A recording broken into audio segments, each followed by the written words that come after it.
When military historians examine the Battle of Kursk, their attention typically gravitates toward the armoured clashes that unfolded across the rolling steppe of central Russia during the summer of 1943.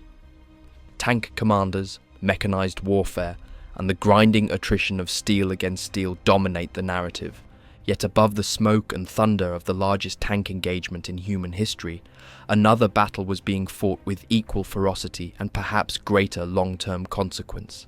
The skies over Kursk became an aerial slaughterhouse where hundreds of aircraft converged in massed formations, where fighter pilots dueled at speeds approaching 400 miles per hour, where bombers disintegrated under anti-aircraft fire, and where the fate of entire armies hung on the outcome of dogfights lasting mere seconds.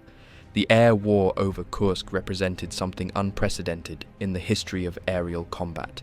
Never before had so many aircraft been concentrated over such a relatively confined battlefield. Never before had two major air forces committed their strength so completely to a single engagement.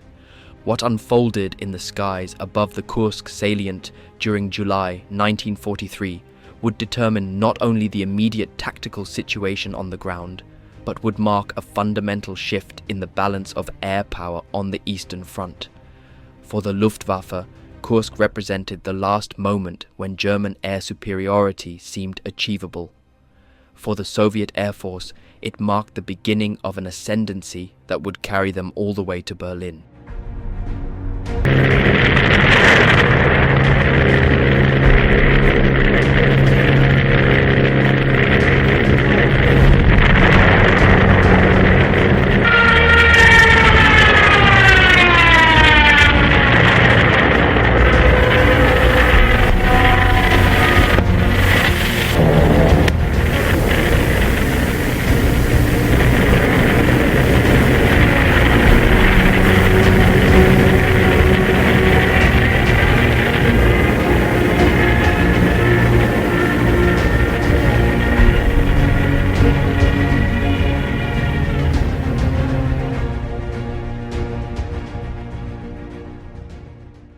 The spring of 1943 found the Luftwaffe still capable of delivering devastating blows. During the Third Battle of Kharkov in March, German air power had proven indispensable to Field Marshal Erich von Manstein's counter-offensive. Soviet intelligence reports from this period captured the visceral impact of German air superiority with stark clarity. One report noted that the enemy was attacking heavily with aircraft, emphasizing the effective coordination between Luftwaffe bombers and ground forces. Another Soviet assessment observed that enemy tank movements were being executed under constant air cover, illustrating how deeply integrated the Luftwaffe had become with Wehrmacht tactical doctrine. This was not merely air support in the conventional sense.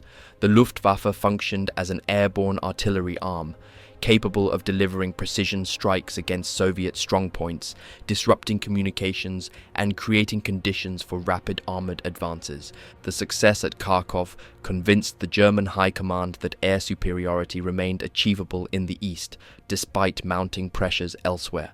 As planning intensified for Operation Citadel, the proposed offensive aimed at eliminating the Kursk salient, the Luftwaffe's role became central to German calculations. The operation envisioned a classic double envelopment, with Army Group South driving northward from the Belgorod area, while Army Group Center pushed southward from the Orel region.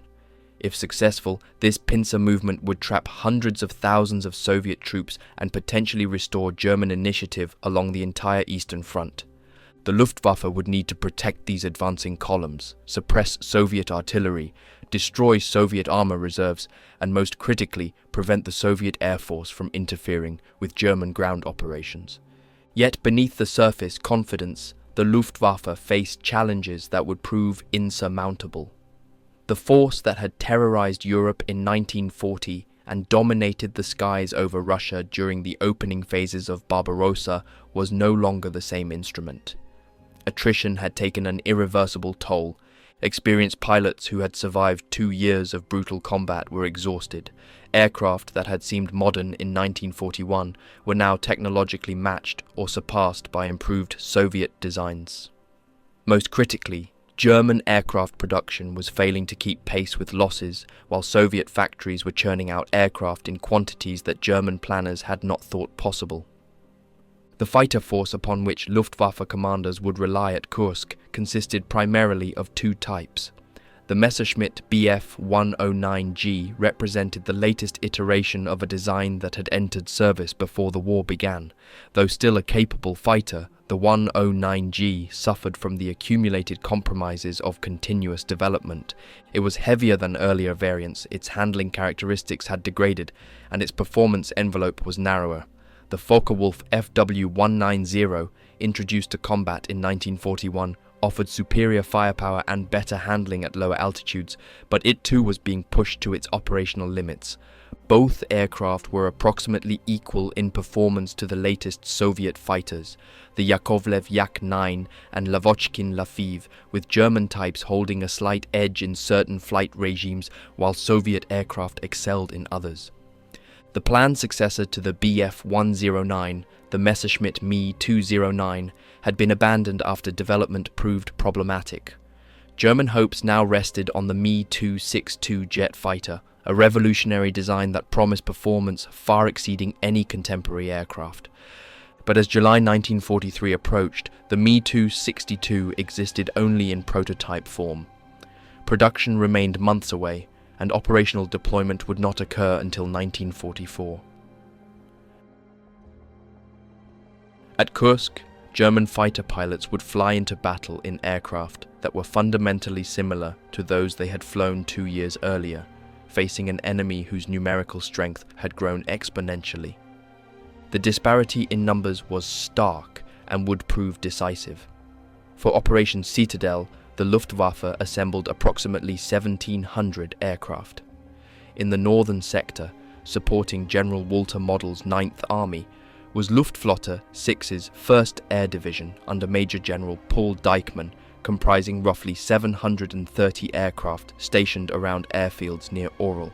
In the southern sector, supporting General Hermann Hoth's 4th Panzer Army and Army Detachment Kempf, was Luftflotte 4 under the command of General Otto Desloch, with 1,100 aircraft distributed across airfields around Kharkov and Belgorod. Against this force, the Soviet High Command had concentrated nearly 3,000 aircraft from multiple air armies. The Soviet 16th Air Army under General Sergei Rudenko and the 2nd Air Army under General Konstantin Vershinin would operate over the southern and northern sectors respectively, with additional support from the 17th Air Army under General Fyodor Sudet on the southwestern flank. Coordinating this massive aerial armada was Air Marshal Alexander Novikov, the Red Air Force commander, working under the strategic direction of Marshal Georgy Zhukov. The Soviets held a 2-to-1 advantage in fighters and an even greater superiority in ground attack aircraft. Only in day bombers did the Luftwaffe maintain numerical superiority, and even this advantage was of limited value given the nature of the coming battle. Yet numbers alone do not tell the complete story. The qualitative gap between German and Soviet pilots remained enormous. Many German fighter pilots heading into Kursk had been flying combat missions since 1939 or 1940. They had fought over France, Britain, the Mediterranean, and Russia. They understood energy management, deflection shooting, mutual support tactics, and the 100 small decisions that separated survival from death in aerial combat. Their situational awareness had been honed through hundreds of missions. They knew instinctively when to press an attack and when to break away, how to use the sun and clouds, how to conserve ammunition and fuel. Soviet pilot training, by contrast, remained inadequate despite improvements implemented following the disasters of 1941 and 1942. A new tactical training program introduced in January 1943 had begun teaching fighter pilots proper combat maneuvers and attack techniques, but most Soviet aviators still entered combat with minimal flight hours and almost no gunnery training. The typical Soviet fighter pilot arriving at the front in mid-1943 had logged perhaps 30 hours of flight time, most of it basic flying rather than combat training. Gunnery practice was minimal due to ammunition shortages. Tactical formation flying was barely practiced. Many Soviet pilots had never fired their guns before entering combat. The result was predictable. Soviet losses would be horrific, but the Soviet system could absorb these losses. Fresh pilots arrived continuously from training schools. Aircraft production never faltered. The question was not whether the Soviet Air Force could match German pilot skill, but whether German pilot skill mattered when facing such overwhelming numerical superiority. The Luftwaffe units assembled for Citadel included some of the most experienced and decorated fighter pilots in the world. Jagdgeschwader 52, operating in the southern sector, fielded multiple pilots with over 100 victories. Hauptmann Joachim Kirschner, commanding one of JG-52's squadrons, had already been credited with 148 aerial victories before Kursk began. On the first day of combat, he would add 2 more, bringing his total to 150. Other aces scattered throughout the Luftwaffe order of battle carried similar tallies. These were not men flying combat missions. These were men who had been flying combat missions continuously for years, who had survived through a combination of skill, aggression, and luck that was running progressively thinner. The strategic situation confronting German commanders as July approached was deteriorating rapidly. German intelligence was aware that the Soviets expected the offensive. Reconnaissance had detected extensive Soviet defensive preparations throughout the Kursk salient. Multiple defensive belts had been constructed, studded with anti-tank guns, minefields, and artillery positions. Soviet commanders had created defense in depth on a scale that Wehrmacht forces had never previously encountered. The element of surprise, which had been central to German planning, no longer existed. Hitler had repeatedly delayed the offensive, waiting for new Panther tanks to arrive at the front, waiting for additional Tiger tanks, waiting for better conditions. Each delay gave the Soviets more time to prepare. By late June, German field commanders understood they would be attacking prepared defenses with an enemy fully expecting their assault. Soviet intelligence collection had been remarkably effective. Through multiple channels, including the Lucy spy ring operating in Switzerland and the British decryption efforts at Bletchley Park, Stalin received detailed information about German plans, unit dispositions, and even the intended date and time of the offensive.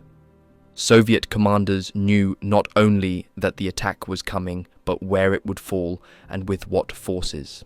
This intelligence windfall allowed for optimal defensive positioning and, more relevant to the air war, enabled the Soviet Air Force to plan a devastating, preemptive strike.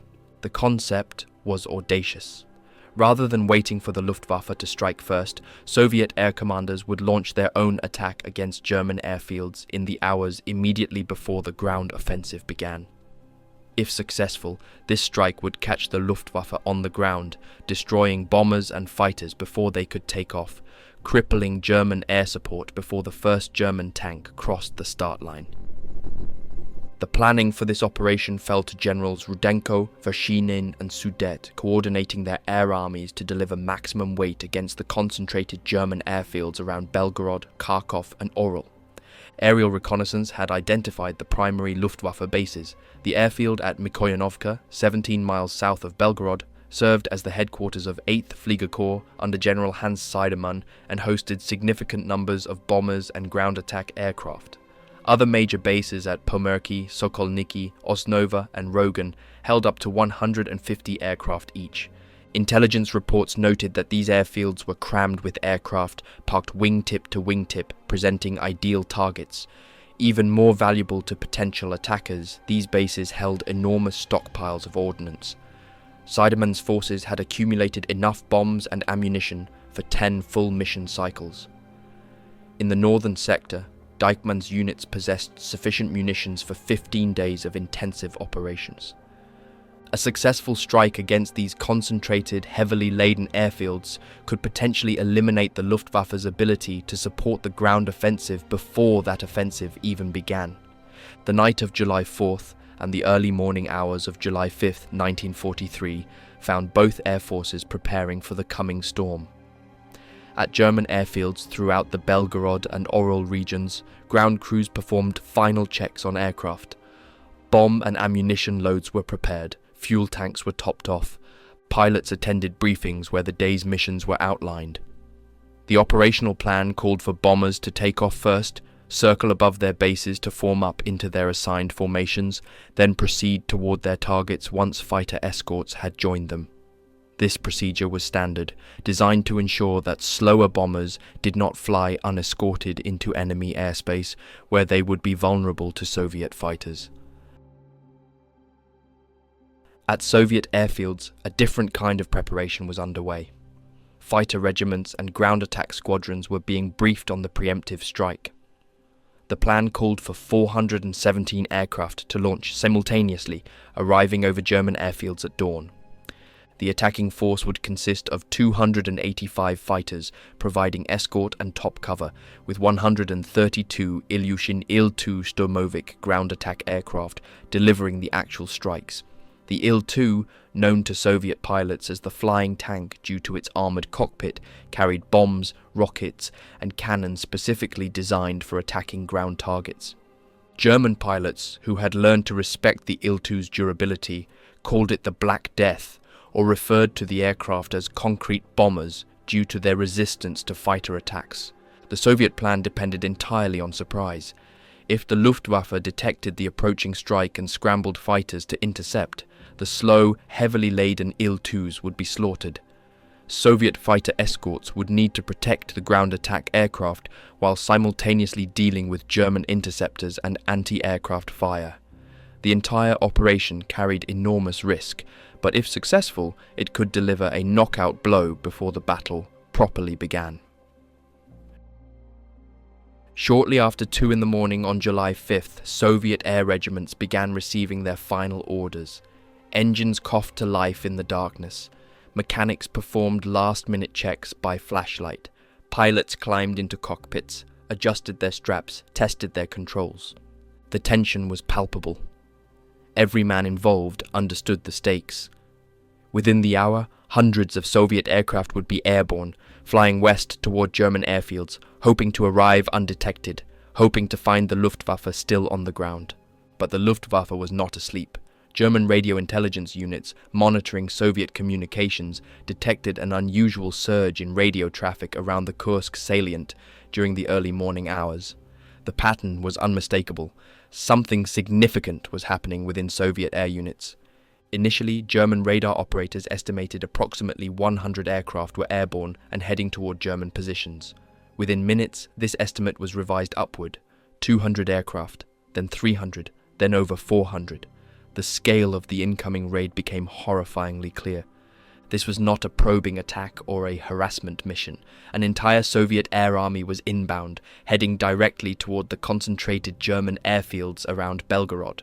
The radar station monitoring this development immediately contacted Mikoyanovka, where the 8th Fliegerkorps headquarters was located.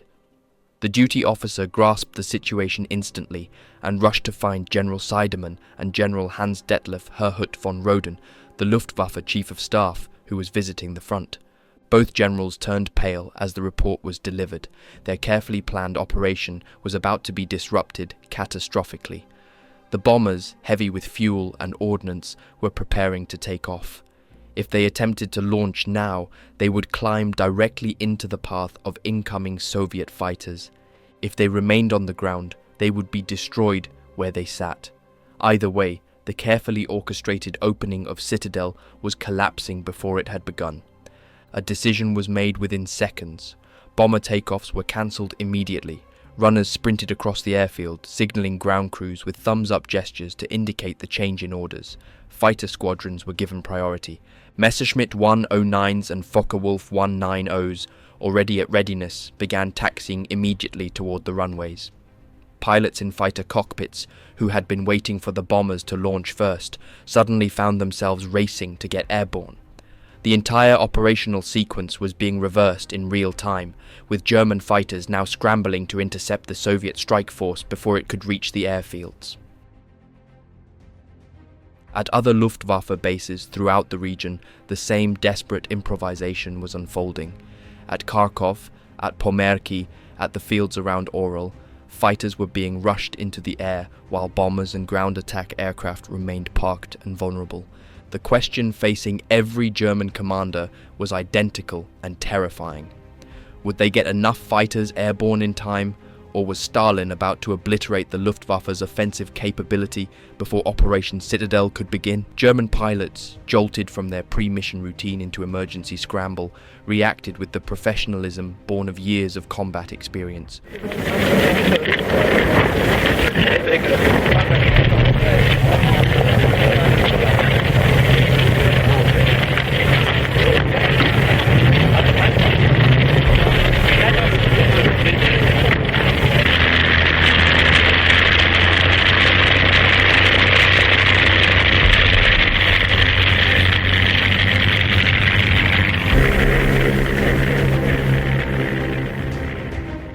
Fighters accelerated down runways, lifted off, and immediately turned toward the east, where the Soviet formations were approaching.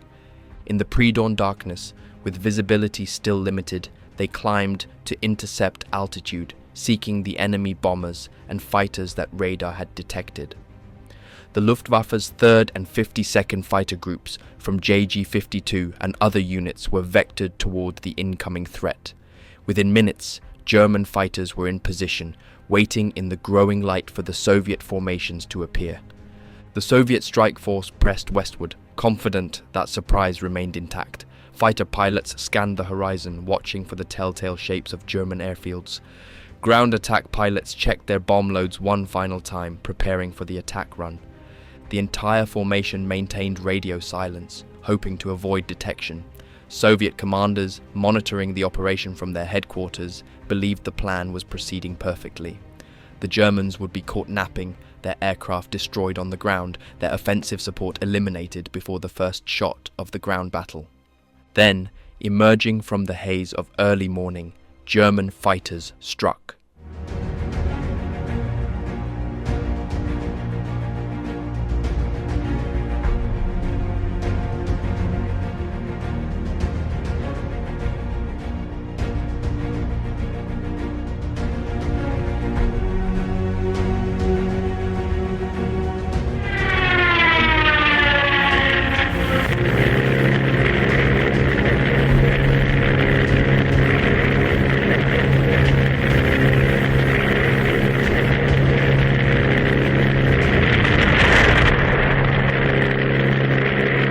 The interception was sudden and devastating. Soviet pilots who had expected clear skies to their target suddenly found themselves engaged by swarms of German fighters attacking from multiple directions. The carefully planned Soviet formation began to disintegrate immediately as fighters scattered to deal with the German attack. Il-2 Sturmovix, heavy with bombs and lacking fighter protection, became targets of opportunity. German pilots, recognizing the vulnerability of the ground attack aircraft, pressed their attacks with lethal efficiency. Across the skies between Belgorod and Kharkov, the most intense aerial engagement of the war to that point erupted with shocking violence. Soviet fighters attempted to screen the Il-2s while simultaneously defending themselves. German fighters focused on destroying as many Soviet aircraft as possible before they could reach the airfields. Dogfights broke out at multiple altitudes. Aircraft dove, climbed, rolled, and burned. The sky filled with tracers, smoke trails, and falling debris. Pilots who had expected a straightforward bombing mission found themselves fighting for their lives against an enemy who was prepared, alert, and thoroughly experienced. The tactical disadvantage facing Soviet pilots became immediately apparent. Soviet fighter doctrine emphasized rigid formations and centralized control, with little initiative granted to individual pilots. When the carefully planned attack dissolved into chaos, Soviet pilots struggled to adapt. German pilots, trained in fluid, aggressive tactics based on two-ship elements with mutual support, exploited this rigidity ruthlessly. Wherever Soviet formations appeared, German fighters tore into them, scattering escorts and isolating ground attack aircraft. The Messerschmitt 109s and Focke-Wulf 190s, flown by men with hundreds of combat missions, demonstrated why experience mattered in aerial combat. One Soviet Il-2 pilot, Senior Lieutenant Simonov, described his experience approaching the target. As the formation neared Belgorod, he could see anti-aircraft fire beginning to fill the sky. He held his course, searching for enemy aircraft on the ground.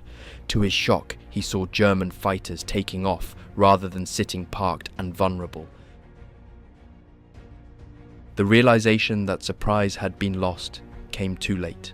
Before he could begin his attack, his Sturmovik was hit multiple times by flak. Control became difficult. He abandoned the mission and turned back towards Soviet lines, nursing his damaged aircraft eastward. He managed to crash land behind Soviet positions, surviving but accomplishing nothing.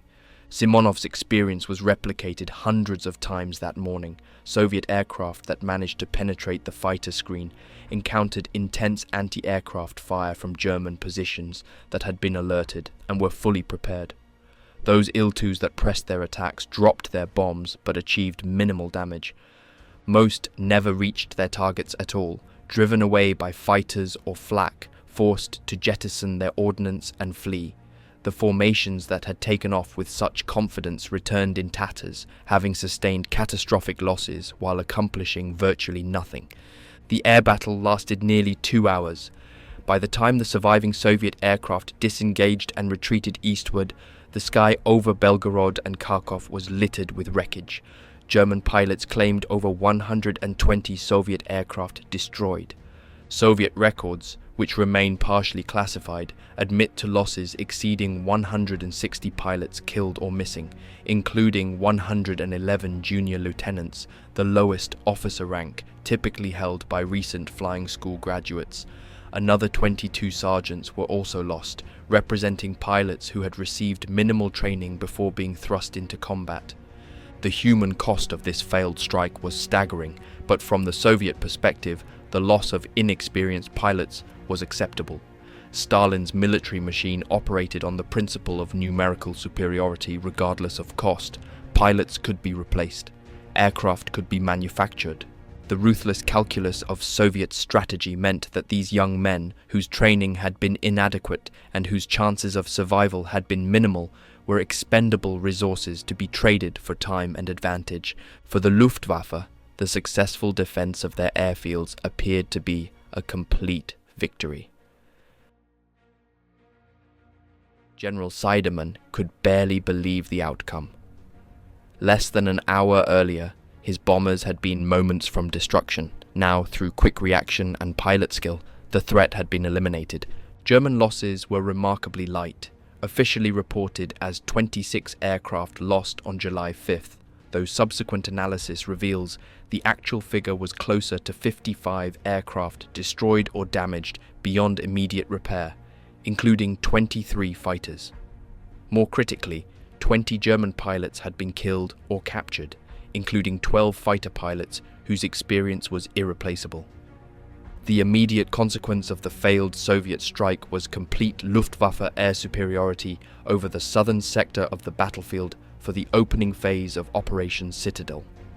With Soviet fighter strength temporarily shattered and ground attack regiments reeling from massive losses, German bombers and ground attack aircraft could operate with relative impunity during the critical first hours of the ground offensive.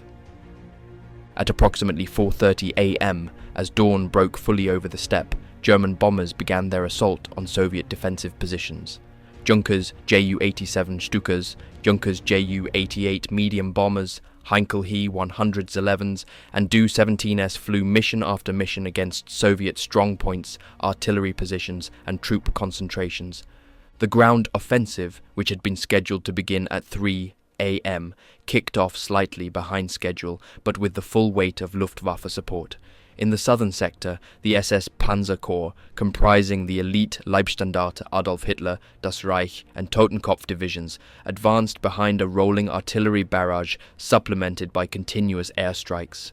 German ground attack aircraft, particularly the Henschel H's 129 tank busters, equipped with 30mm cannons, and the Ju-87G Stukas, mounting 37mm anti-tank guns, roamed the battlefield seeking Soviet armor.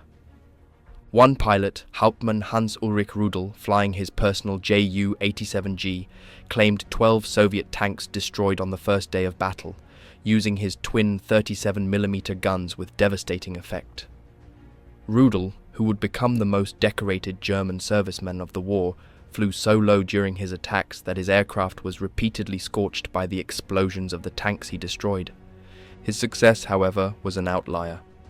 The Luftwaffe possessed far too few dedicated tank-busting aircraft to make a strategic difference against the overwhelming numbers of Soviet armor deployed in the salient.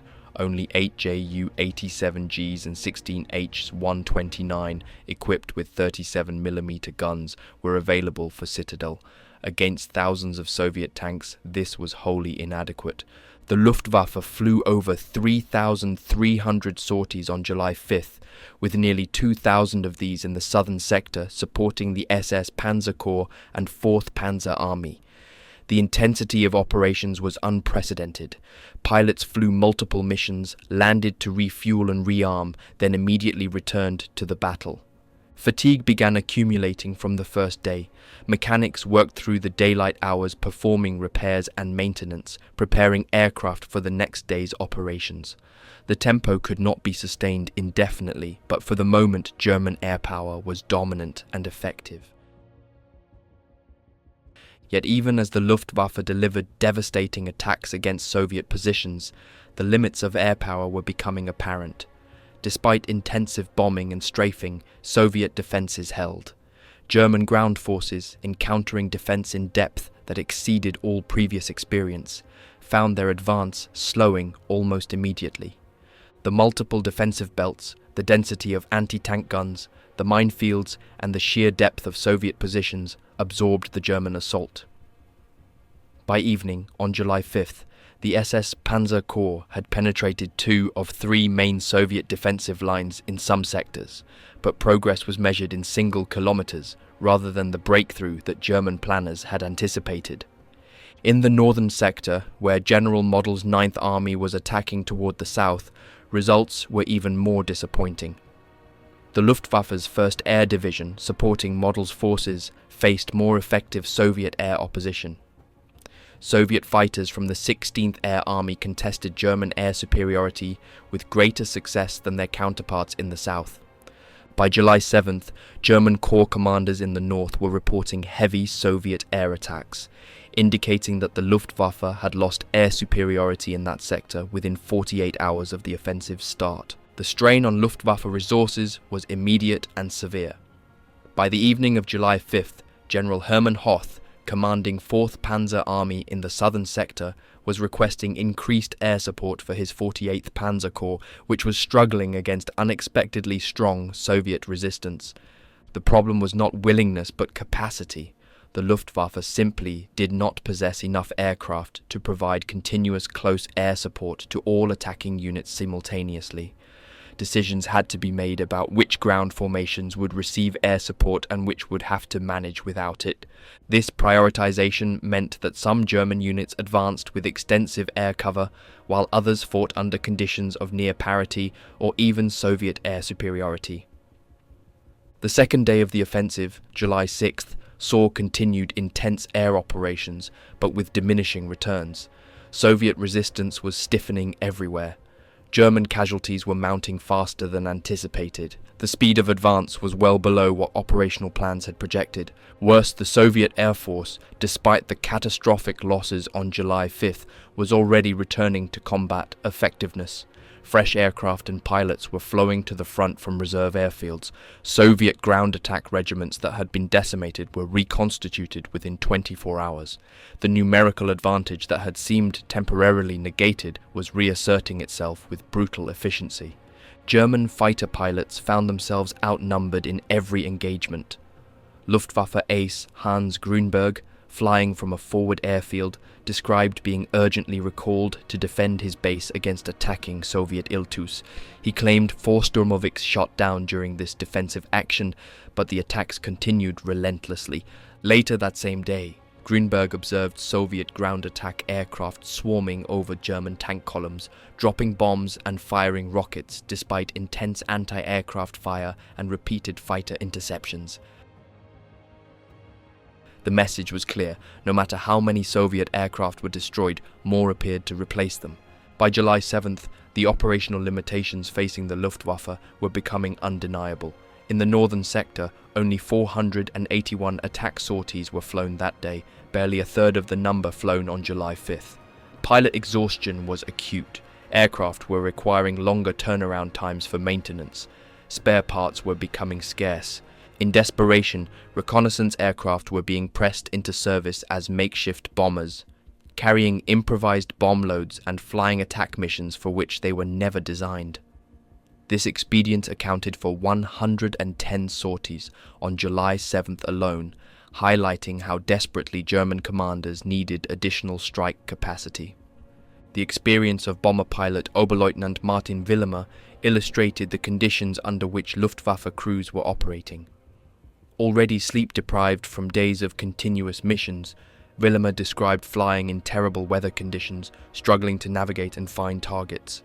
On his third mission of July 8th, he became lost, failed to locate his assigned target, and instead bombed what appeared to be a Soviet anti-aircraft battery simply because it was shooting at him. He barely made it back to base, landing with minimal fuel, his crew exhausted and his aircraft damaged by flak. This was not precision air support, this was survival. Fighter pilots faced similar exhaustion compounded by constant combat. Soviet ace Ivan Kozhedub, who would end the war as the highest-scoring Allied fighter pilot with 62 victories, recalled routinely flying 3 to 4 sorties per day during the height of the Kursk fighting. For outnumbered German fighter pilots, the sortie rate was even higher. Some German pilots flew 5 or 6 missions daily, taking off, engaging Soviet aircraft, landing to refuel and rearm, then immediately returning to combat. The cumulative fatigue degraded performance, slowed reaction times, and increased the risk of fatal errors. On July 9th, a series of incidents demonstrated how the relentless pace was breaking down Luftwaffe effectiveness. Lieutenant Edmund Rossmann, an ace with 93 victories, led a weather reconnaissance mission over the front. During confused combat in heavy clouds, one pilot was shot down and killed. Feldwebel Heribert Lohberg, another ace with 25 victories, had his Messerschmitt damaged and was forced to make an emergency landing. Rossmann landed nearby to rescue Lohberg, believing they were about 12 miles west of their base at Ugrim. They were actually over 20 miles west and less than a mile from a Soviet communications battalion. Soviet soldiers rushed toward the landed German aircraft, shooting Lohberg dead and knocking Rossmann unconscious with a rifle butt. The Soviets captured both Messerschmitt 109s. Lohberg's aircraft was tested by Soviet pilots, while Rossmann's brand-new Mi-109 G6 was destroyed by Soviet ace captain Ivan Sisakov when he attempted to take it off and crashed. Rossmann survived 6 years in Soviet captivity, returning to Germany only in 1949. These losses, while individually tragic, represented a pattern of attrition that the Luftwaffe could not sustain. Every experienced pilot lost represented years of training and combat knowledge that could never be fully replaced. Germany's pilot training program, already strained by the demands of multi-front warfare, could not produce pilots of equivalent quality in sufficient numbers. The Luftwaffe was consuming its seed corn, trading irreplaceable veterans for temporary tactical advantage. By July 10th, the situation had deteriorated to the point that difficult decisions could no longer be avoided.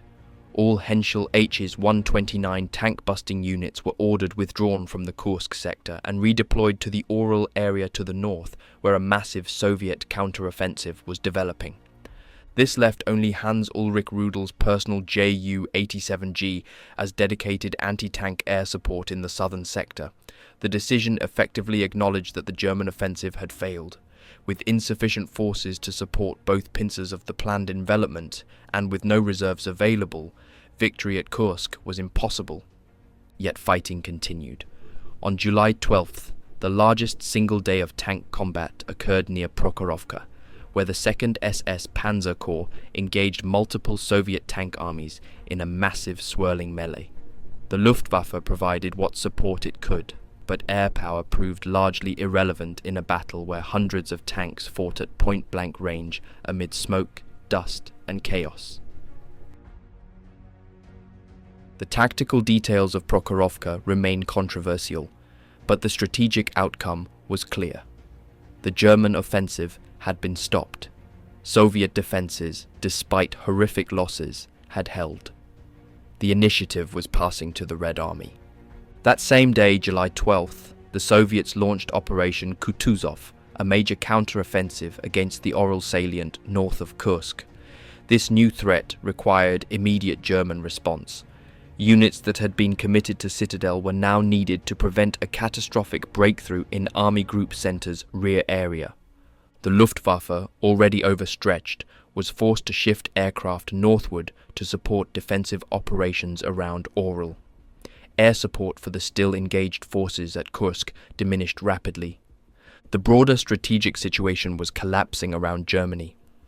On July 10th, Anglo-American forces had landed in Sicily, opening a new front in the Mediterranean and forcing Hitler to consider withdrawing forces from the Eastern Front to defend Italy. The Allies' entry into the European continent, even in the south, represented a fundamental shift in Germany's strategic position. German reserves, which were desperately needed in Russia, would now be required in multiple theatres simultaneously. The prospect of concentrating force at a decisive point, which had been the foundation of German military success since 1939, was no longer possible. Marshal Konstantin Rokossovsky, commanding Soviet forces in the northern sector of the Kursk salient, recognized immediately what the Allied landing meant. He issued a message to his troops that German intelligence intercepted and reported to German commanders. The message read that the Allies had landed on Sicily and that victory was certain if Soviet forces held their positions. Rokossovsky was correct. The strategic situation had shifted irrevocably against Germany. Even if Citadel had somehow achieved tactical success, which by mid-July was clearly impossible, the broader war was now unwinnable for Germany. Hitler cancelled Operation Citadel on July 13th, 8 days after it had begun. German forces were ordered to assume defensive positions. The dream of encircling and destroying Soviet forces in the Kursk salient died in the minefields, anti-tank ditches, and killing grounds that Soviet engineers had prepared with such methodical care. The Luftwaffe's role in this failure was complex. Tactically, German air power had been effective, delivering devastating strikes and maintaining air superiority in key sectors for extended periods. German pilots had achieved impressive kill ratios, destroying Soviet aircraft in far greater numbers than they lost. Yet strategically, none of this mattered. Air superiority had not translated into ground success. Soviet defenses had absorbed everything the Luftwaffe could deliver and remained intact. The final accounting of the air war at Kursk reveals the futility of tactical success without strategic victory. The Luftwaffe flew approximately 24,000 sorties during the battle, losing roughly 240 aircraft. Soviet air forces flew approximately 30,000 sorties and lost an estimated 1,200 aircraft. The kill ratio heavily favored the Germans. Individual German pilots continued to achieve remarkable success, yet the Soviet Air Force emerged from Kursk stronger, not weaker. Production replaced losses within weeks.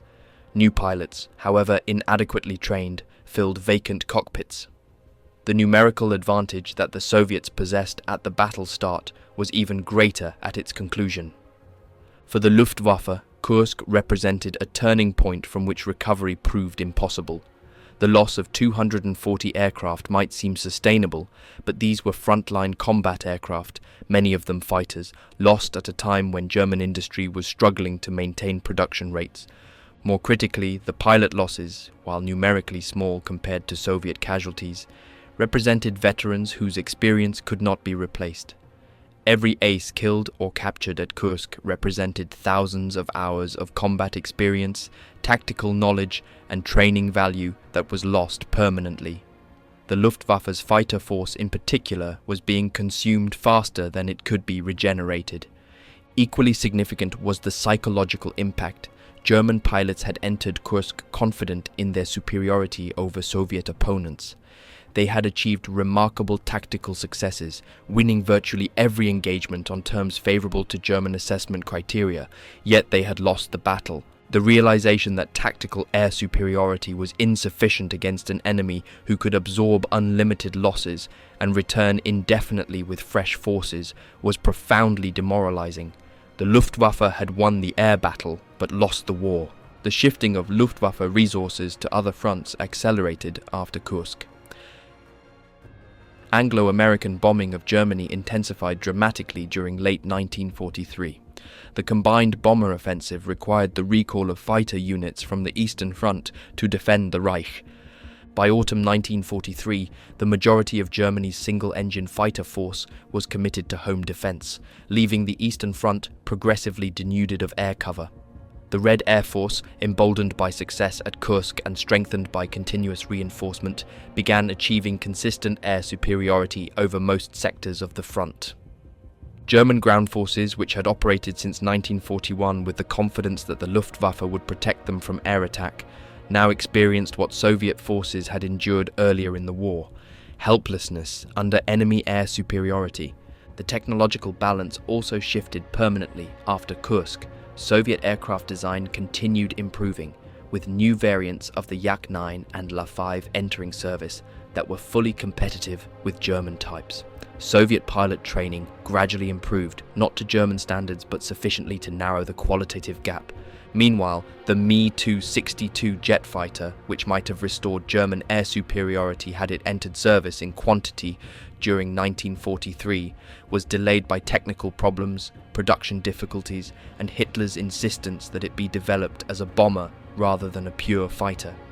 By the time the Me-262 finally reached operational units in mid-1944, the Luftwaffe lacked the fuel, pilots, and infrastructure to employ it effectively. The story of the air war over Kursk is ultimately a story of how tactical excellence proved insufficient against strategic disadvantage. German pilots were better trained, more experienced, and arguably flying slightly superior aircraft. They achieved remarkable kill ratios and demonstrated extraordinary skill and courage. Yet none of this compensated for the fundamental reality that Germany lacked the industrial capacity, the manpower reserves, and the strategic depth to sustain a war of attrition against the Soviet Union, while simultaneously fighting Britain and America. The Luftwaffe at Kursk was a highly capable force operating within constraints that made victory impossible. For the young Soviet pilots who died in such numbers over Kursk, their sacrifice was not in vain from a strategic perspective, though this provided no comfort to the men themselves or their families. Soviet losses, horrific as they were sustainable within the broader framework of Soviet strategy. Every German aircraft destroyed, every mission flown by exhausted Luftwaffe pilots, every hour of combat consumed German resources that could not be replaced. The Soviet Air Force was trading space, time, and lives for the ultimate certainty that Germany would exhaust itself. The aerial engagements over Kursk demonstrated fundamental truths about modern industrial warfare. Air superiority is necessary, but not sufficient for victory. Pilot quality matters, but can be overcome by numerical superiority if the disparity is large enough. Tactical success is meaningless without strategic context. The Germans learned these lessons at catastrophic cost. The Soviets, who had paid an even higher cost earlier in the war, now possessed both the resources and the knowledge to exploit Germany's weaknesses. When historians examine the Battle of Kursk, they focus on tank combat because the visual drama of armored warfare is compelling, and the tactical details are fascinating. But the battle in the skies, less visible and less documented, was equally important and perhaps more consequential. The Luftwaffe's inability to prevent Soviet recovery from the disasters of July 5th, the relentless attrition of German pilot experience, the growing disparity in numbers, and the fundamental shift in air superiority all contributed decisively to the battle's outcome and to the broader trajectory of the Eastern Front. The summer sky over the Kursk salient in July 1943 witnessed one of history's largest and most brutal aerial battles. Thousands of aircraft fought in conditions of extraordinary intensity over a battlefield where ground combat was equally savage. Pilots on both sides displayed courage, skill, and determination. They fought until their fuel and ammunition were exhausted, then landed, rearmed, and fought again. They did this day after day until exhaustion became almost unbearable. Many did not return. Their aircraft fell burning from the sky or disintegrated under enemy fire, and they were gone. For the men who survived, the memories of those desperate encounters in the sky above Kursk remained vivid for the rest of their lives. The sound of engines screaming under full power, the rattle of cannon fire, the sight of comrades spiraling downward, trailing smoke, the terror and exhilaration of combat at 400 miles per hour. These were the realities of the air war that determined the fate of armies fighting below. Kursk marked the moment when the Luftwaffe ceased to be a decisive factor in the east. The air force that had terrorized Europe and dominated the skies over Russia for 2 years was broken not in a single catastrophic defeat, but through continuous attrition that consumed its strength faster than replacement was possible. The pilots who survived Kursk would fight on with undiminished skill and courage for nearly 2 more years. But they would do so in conditions of increasing disadvantage, outnumbered and eventually outmatched by an enemy whose resources seemed inexhaustible. For the Soviet Air Force, Kursk was validation. The catastrophic losses of 1941 and 1942 had been absorbed. New aircraft were being produced in quantities that German intelligence had dismissed as impossible. Pilot training, while still inadequate by Western standards, was improving. Most importantly, the institutional knowledge of how to fight and win air battles was being accumulated and disseminated. The commanders who had learned hard lessons at Moscow, Stalingrad, and now Kursk would apply that knowledge in the campaigns to come, driving westward toward Berlin with increasing confidence and effectiveness. The sky above Kursk in July 1943 was a killing ground where the future of the Eastern Front was determined not through a single decisive engagement, but through the accumulated weight of thousands of individual combats, sorties, and missions. It was brutal, exhausting, and ultimately decisive. The tanks that clashed below drew the attention of history, but the aircraft that fought above them determined which army would prevail. In that sense, the air battle of Kursk was not a footnote to the larger ground engagement, but rather one of its most important dimensions, deserving of recognition equal to the more famous armoured struggles that have dominated historical memory for 8 decades. And that brings this video to a close. I hope you found it interesting and learned something new. If you enjoyed it, please consider leaving a like and subscribing. It genuinely helps the channel grow, and I appreciate every one of you who supports the work I do here. Thanks for watching, and I'll see you in the next one. Take care, and goodbye for now.